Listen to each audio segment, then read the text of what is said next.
2018 looks like it's going to be an amazing year for gaming. There's some really high profile releases coming out for the main consoles, for VR, and there's going to be some good indie titles as well. With that in mind, here are my top 10 anticipated titles for 2018. The first Bayonetta game was a great over-the-top action title, and the sequel followed it up perfectly. And now we're getting Bayonetta 3, and it'll be exclusive to the Nintendo Switch. If it has the same gorgeous visuals and hectic action as the previous games, this will be a great title for Nintendo's latest console. And the teaser trailer suggests everyone's favourite Umbran Witch may be facing her most challenging opponent yet. From Sony's London studio, the developers behind PlayStation VR World, comes Blood and Truth. I absolutely loved the London heist, which was the best part of the VR World's anthology, and Blood and Truth looks like it is taking the best parts of that game and dialing it all up to 11. More guns, more locations, more cockney gangsters. This should be a great title for PlayStation VR when it launches later this year. Oh yes! A psychological horror game for the PlayStation VR sounds like it should be an awesome fit for the platform. The Inpatient is set in the 1950s. The game takes place in the sanatorium featured in Until Dawn, so we should be in for some great scares. Can't wait.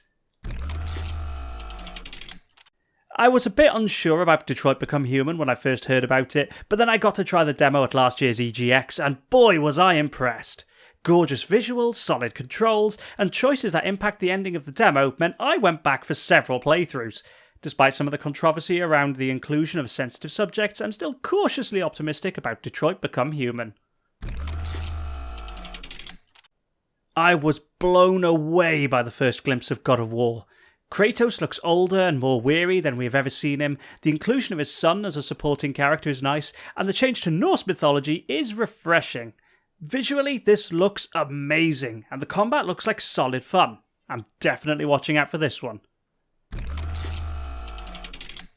Successfully backed on Kickstarter last year, Eagle Island is one of the indie titles I'm most excited for this year. Starring a young boy, Quill, and his pet owl Koji, this is a Metroidvania-style adventure in a beautiful, procedurally generated pixelated world. I played the early alpha demo for the Kickstarter and was really impressed with how polished it felt even at such an early stage in development. If you like pixel platforming games, you owe it to yourself to try the demo. Dragon Ball FighterZ, or Dragon Ball FighterZ, or Dragon Ball FighterZ. However you say it, this game is gorgeous. Everything about it just screams Dragon Ball. The character animations, over-the-top attacks, key blasts, environments, everything looks simply stunning. This is another game I got to try at EGX last year, and it was an absolute blast. And I usually hate fighting games, so that's saying something. Definitely buying this one at launch.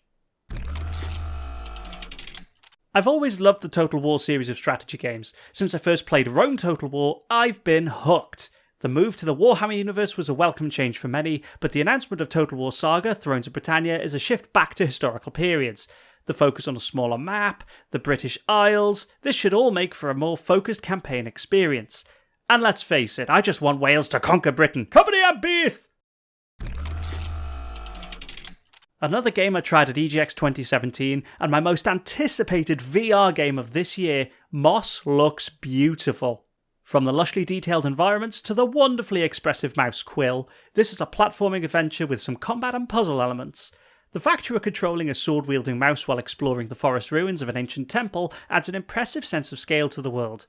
You are made very aware of just how small Quill is in this world, and you feel the urge to protect her at all costs. The demo is available for PlayStation VR now, so go download it. My most anticipated game of 2018 is The Last of Us Part 2. The Last of Us was one of the best gaming experiences I had from the previous generation of consoles.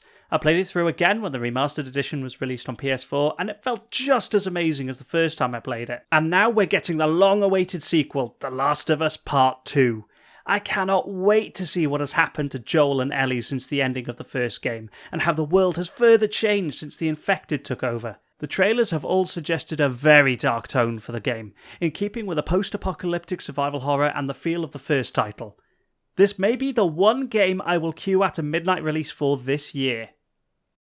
I know there's going to be a lot of titles that I missed off the list that some of you are going to be thinking, I really am looking forward to that title. That's my anticipated one. Let me know in the comments down below which ones you think are going to be the big titles that you're looking forward to this year. Are there any you disagree with in my list, or are there any you agree with? Are you looking more forward to Red Dead Redemption 2 or any of the other big titles that are coming out? Let me know down below, and I will catch you in the next video. Bye-bye!